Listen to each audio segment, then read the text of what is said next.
Agora nós vamos então passar para a nossa assistente social, tá? A Élica Fernandes, onde ela vai falar sobre o trabalho que as assistentes sociais, né, fazem na procura. É um trabalho muito simples, muito fácil, muito tranquilo, sem estresse, né? Assim, não faz. Elas ficam lá tomando cafezinho, não é isso? Fala, Linda. Gostou da minha apresentação? Ó, adorei!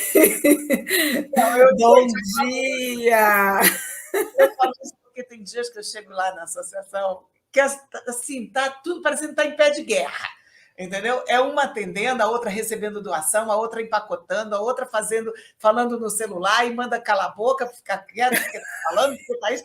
Eu falei assim: olha, acho que eu vou me embora, minha vontade é de virar. Então, aí a gente tenta organizar, tenta entrar no meio também para ver o que eu posso ajudar.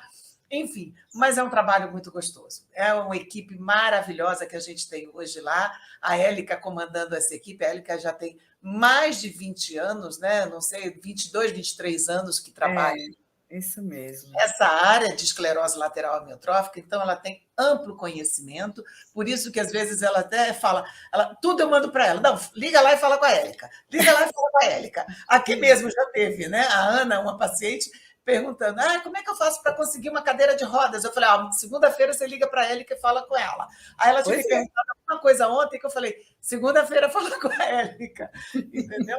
Então, essa quero apresentar para todos vocês. Essa é a Élica.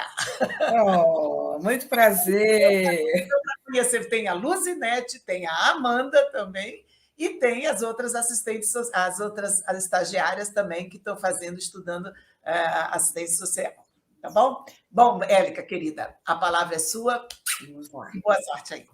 Muito obrigada. E o que você falou é muito verdade de tudo que a gente vive lá na procura. E a Lina também participa, ela também é uma assistente social lá, porque quando ela chega, ela também atende, vai fazer visita domiciliar com a gente, as pessoas ficam encantadas com os relatos dela, é tudo de bom. Então, vamos iniciar aqui a minha apresentação para a gente poder. Vamos lá.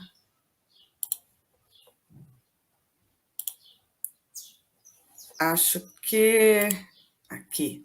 Está aparecendo aí, Lina? Lina? Não está aparecendo ainda. Aqui. Vê agora. Agora veio. Sim. Apareceu? Então tá bom. Pronto. Eu vou pôr na tela maior. Isso, perfeito.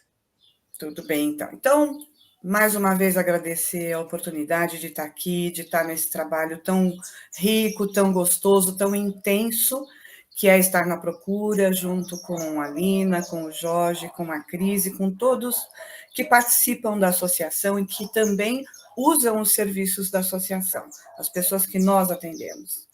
Então, eu vou apresentar aqui rapidamente o nosso trabalho. Então, eu vou falar um pouquinho de história, né? Que em dezembro de 2019, que quando inaugurou a procura, anterior um pouco, a Aline e o Jorge vieram conversar comigo, a Cris também, para que nós pudéssemos iniciar o trabalho de assistência social na associação, já que íamos ter portas abertas, né? E aí eu convidei também a Priscila, que muita gente conheceu, uma pessoa fantástica, uma profissional de primeira linha, que foi também minha aluna, assim como atualmente nós temos outras na associação. Bom, por que o serviço social está junto com as associações, né? A gente tem que pensar por que, então, uma associação de pacientes ela é fundada? Por que ela é necessária?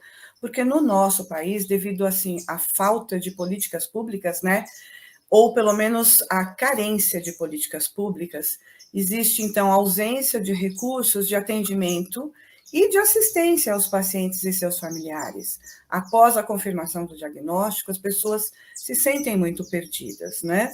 Então, também é uma doença de progressão muito rápida, pouco conhecida no Brasil e ainda incurável, mas que precisa e que deve ser tratada. Também uma associação, ela é super importante pela carência de informações sobre a doença. As associações, elas congregam, conseguem juntar essas informações. Como que a doença se manifesta, onde os pacientes estão, para termos informações sobre o tratamento e orientação também para os pacientes.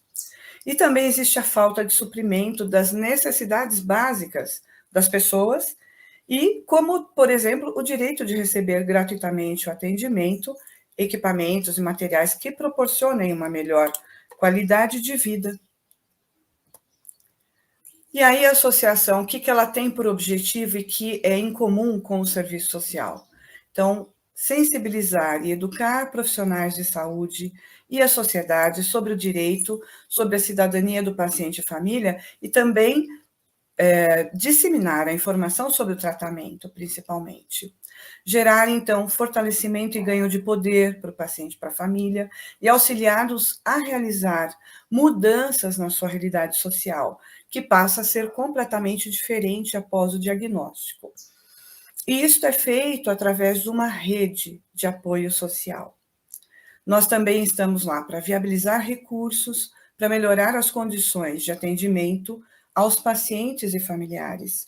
E também, principalmente, permitir a troca de conhecimento entre os participantes e cooperação mútua, através do compartilhamento de informações e também o sentimento de pertencimento a um grupo social. E isso nós vemos muito nos grupos de Facebook que nós temos.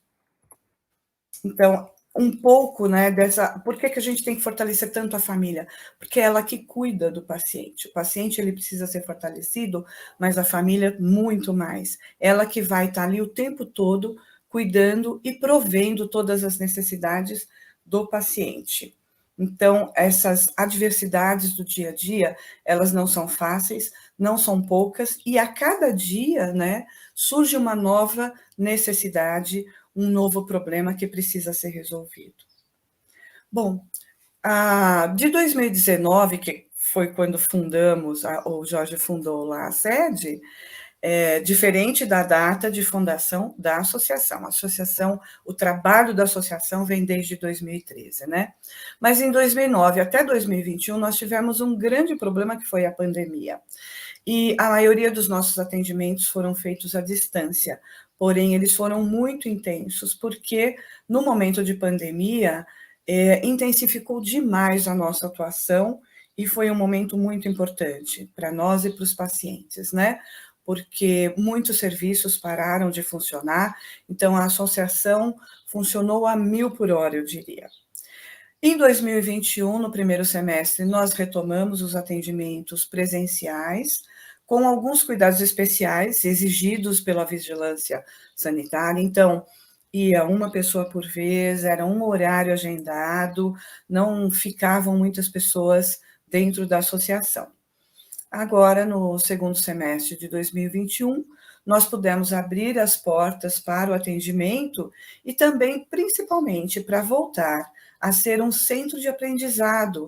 Então, a procura hoje, ela além de ser um centro de atendimento social, ela também é um centro de aprendizado para alunas de graduação de serviço social, porque o nosso objetivo é formar profissionais, é levar o conhecimento para mais profissionais, que mais pessoas saibam como orientar e cuidar do nosso paciente e das famílias. Bom, quem somos?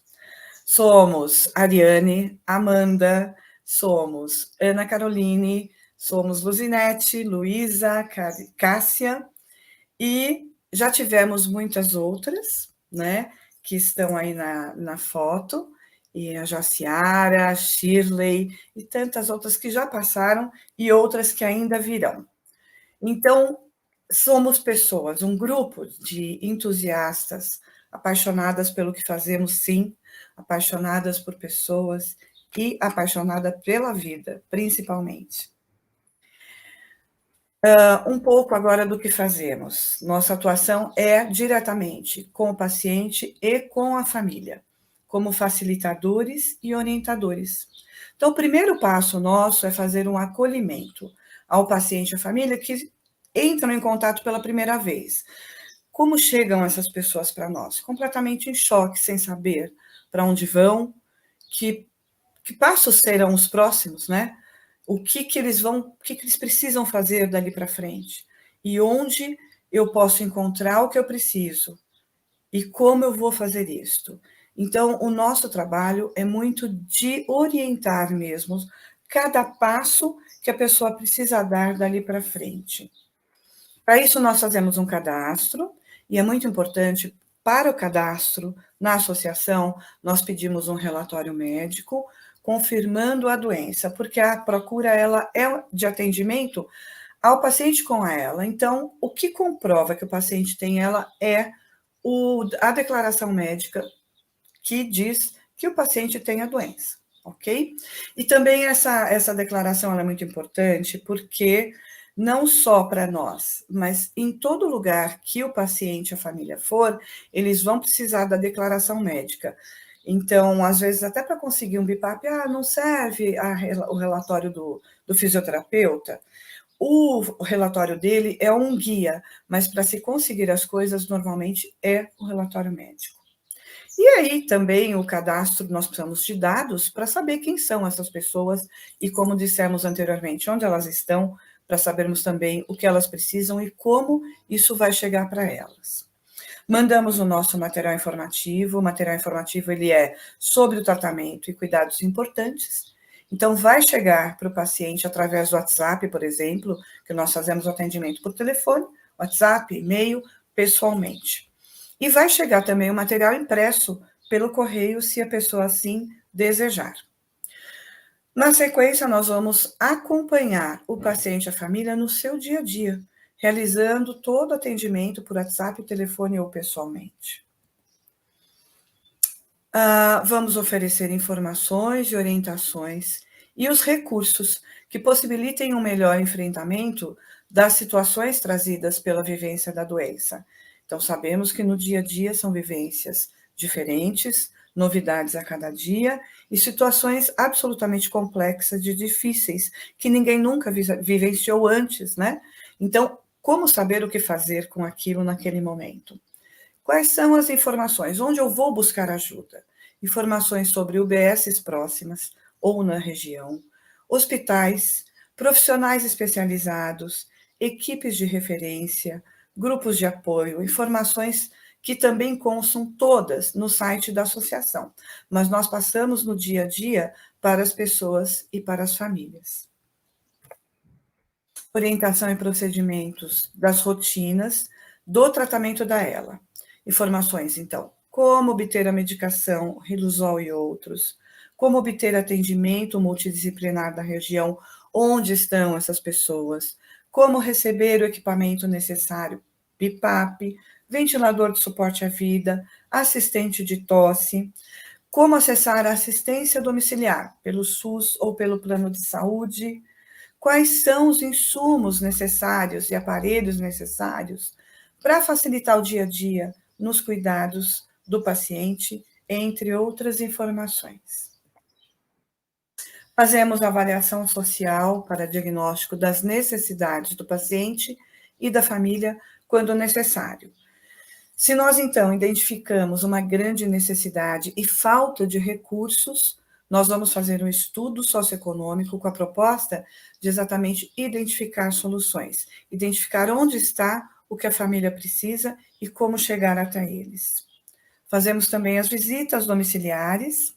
A visita, ela nos permite uma aproximação maior do universo familiar, que por WhatsApp nem sempre isso é tão claro para nós, né? Então, poder, no domicílio do paciente, reconhecer o seu contexto de vida, seu meio ambiente, suas relações sociais e afetivas, quem são os outros membros da família que estão ali, ou às vezes amigos que estão por perto, que são eles muitas vezes não chegam até nós. Às vezes a gente não tem conhecimento desses outros membros da família, amigos ou até vizinhos que podem também ajudar nos cuidados do paciente. Auxiliamos na identificação de cuidadores para prevenção de sobrecarga e reorganização familiar.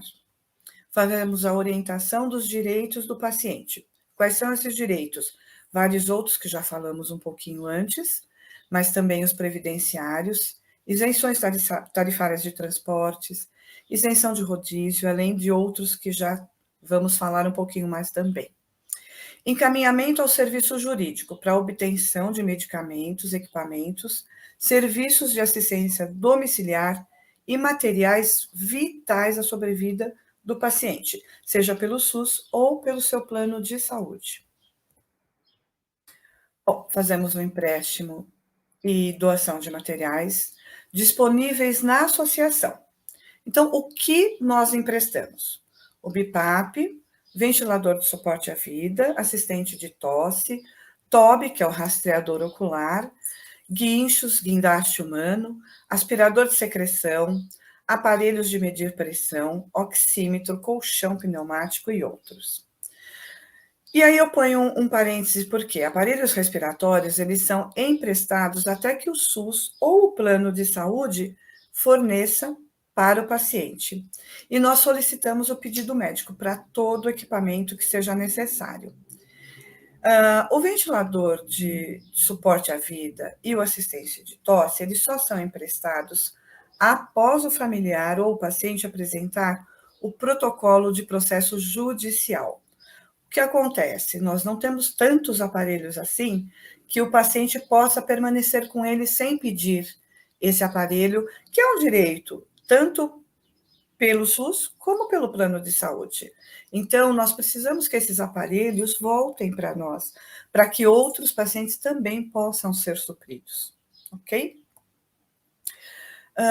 Hoje, nós temos em torno de 197 aparelhos respiratórios, sendo que 45 são assistentes mecânicos de tosse, ventiladores de suporte à vida, ventiladores BIPAPs, então, 104 rastreadores oculares. Então, nós não conseguimos, com essa quantidade de aparelhos, suprir a todas as pessoas. Por isso, muito importante, não só esses aparelhos voltarem para nós, como eles voltarem também em boas condições de uso.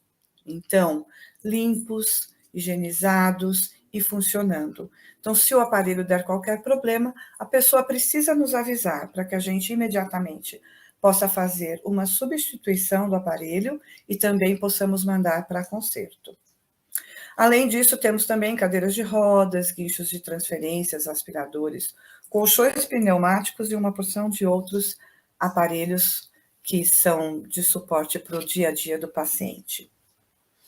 O que nós doamos são materiais que recebemos de doação, destinados ao uso diário do paciente. Então, ambu, fraldas descartáveis, sondas de aspirações, equipos, gás e luvas e tantos outros materiais que são importantes para o paciente. Todo o material pode ser retirado pessoalmente, né, na associação, ou podemos também enviar pelo correio quando existe uma grande distância. Não há nenhum custo para as famílias, mas nos ajuda muito quando vocês podem colaborar com os valores de postagem, principalmente quando se trata de ventilador de suporte à vida, que ele não pode ser enviado pelo correio, porque por ser um equipamento de valor muito alto, o correio não cobre o seguro. Então, nós precisamos mandar por uma empresa especializada, e isso pode custar até R$800 ou mais, dependendo do lugar. Então, a associação ela recebe doação para poder arcar com esses custos, mas em alguns momentos, se as pessoas ajudarem, isso também entra como uma doação adicional. Continuando, né, nós fazemos também uma interação junto à equipe multiprofissional que atende o paciente e com a nossa equipe, fazendo então um elo de ligação paciente, família e equipe para que o cuidado seja melhor elaborado. Fazemos a identificação, sensibilização e mobilização de recursos de assistência e atendimento da comunidade, ou seja, fazendo de novo essa rede social o tempo todo, trabalhando com a rede para que o paciente, a família tenham um melhor suporte. Realizamos também a busca dos recursos locais para auxiliar o paciente. Então, muitas vezes a gente não sabe onde está o UBS, o hospital, e vamos também, às vezes o paciente, por nunca ter ficado doente, também não usa. Então, nós vamos fazer essa busca para que o paciente possa ter o suporte no seu dia a dia. Também o objetivo dessa busca dos recursos é o fortalecimento do vínculo dessa família e o recurso. Então, aqui, a ideia, né, de se ter o paciente, né, todo envolto em pessoas e profissionais que possam ajudá-lo no seu dia a dia. O que consideramos uma equipe multidisciplinar ou multiprofissional ideal, né? Então, fisioterapia, motora respiratória, enfermagem, serviço social, o serviço jurídico, TO, psicologia, fono, nutrição, medicina paliativa e também a medicina tradicional chinesa, que tem sido um grande apoio em alguns locais. Aqui, nossa liderança, né, de procura, nossa grande inspiração também.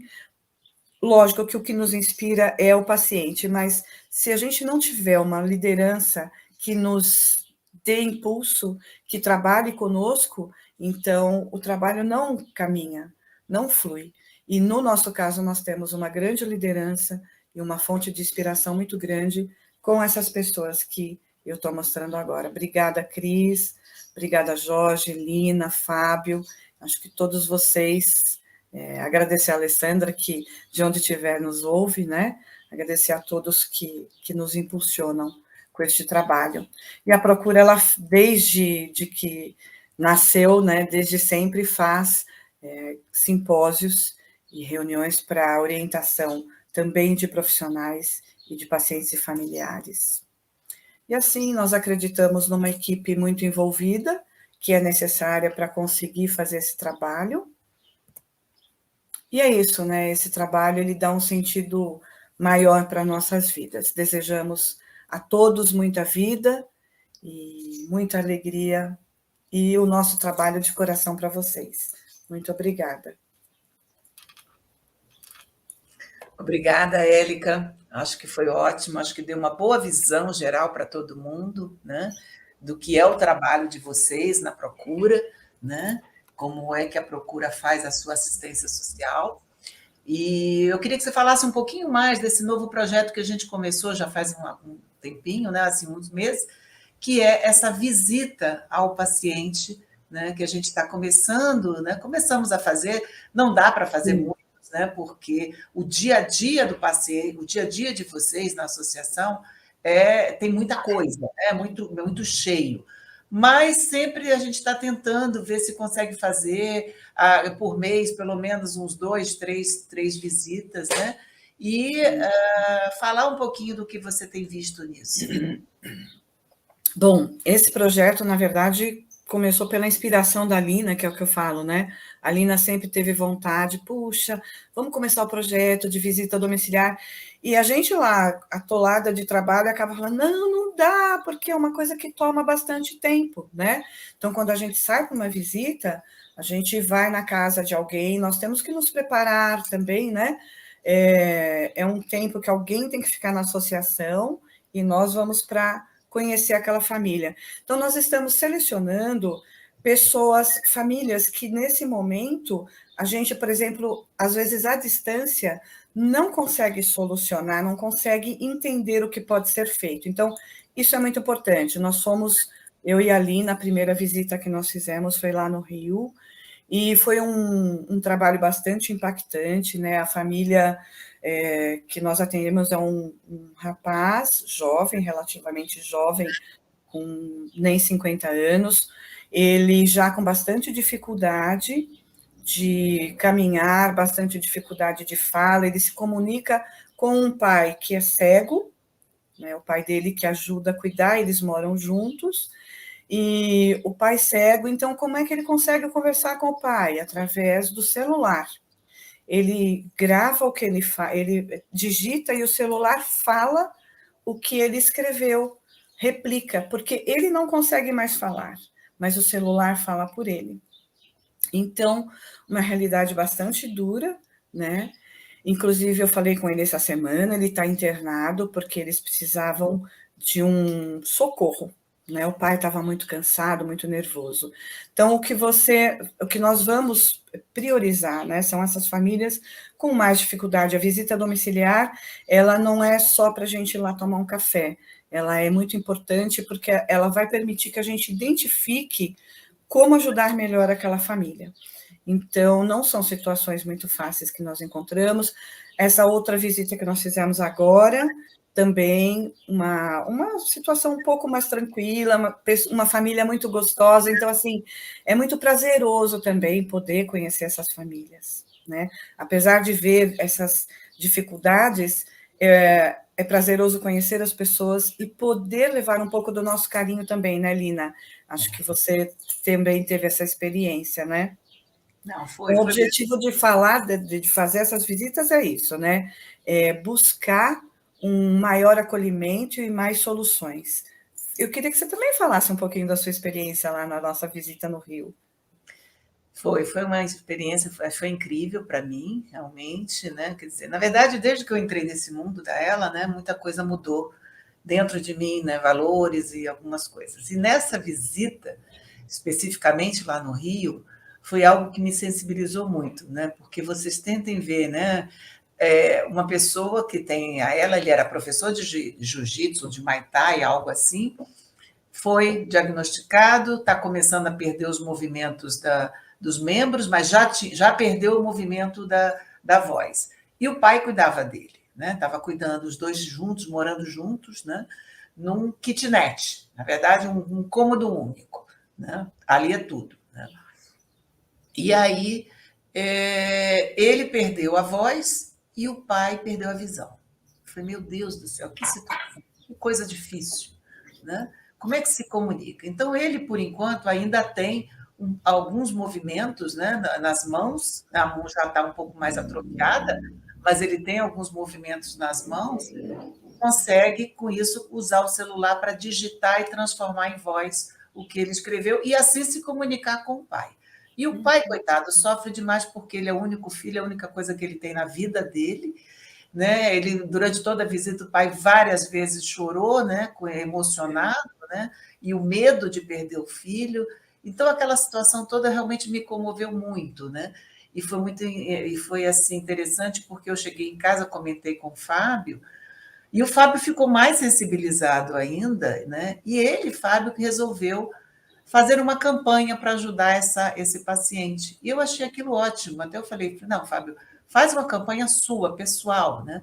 Até porque isso, para ele, Fábio, motiva ele, faz ele se sentir, né, que ele tem a doença também, quer dizer, por isso até ele se sensibilizou, e ele se sente que ele está fazendo algo por alguém também, aliás, que ele já faz por muita gente, mas isso é uma coisa direta. Então, foi algo que, dentro da nossa casa, da nossa família, sensibilizou demais. Né? Uhum. E aí eu achei que. Aí eu vi o quanto essas visitas são realmente importantes. Então, nós estamos começando esse projeto, está uma coisa ainda inicial, estamos começamos no Rio, pela facilidade que a gente tem proximidade do Rio para a gente, para mim, que eu tenho família do Rio, estou sempre indo ao Rio, né? Essa visita mesmo era uma viagem minha ao Rio, a Élica falou, então eu vou com você está indo de carro, eu vou e a gente já aproveita, começa o projeto e faz aquela visita. Eu falei, beleza, vamos fazer. Né? E eu já tinha feito outras visitas também no Rio, sozinha, mas sem ser ainda com esse foco de avaliação social da pessoa e tudo, né? Com a visão da assistente social. E aí foi um início realmente muito interessante, eu vi como realmente precisamos. Depois partiremos para outras cidades com nossos representantes, que nós temos um em cada estado, e vamos tentar organizar isso daí. Eu espero que isso ganhe bastante, uma dimensão bem maior, né? De repente, não necessariamente eu estando presente, ou a Élica estando presente, mas a nossa representante estando presente, então a gente vai tentar dar um crescimento nesse projeto que eu acho que é bastante relevante e que vai trazer uma visão muito assistencial, né, mais ainda para a gente, porque a Procura ela é uma associação extremamente assistencial. Né? Então, isso é muito. Portanto, essas visitas realmente são bem, bem proveitosas. Então, era isso. Élica, muito obrigada pela sua apresentação, tá? Imagina, foi um prazer.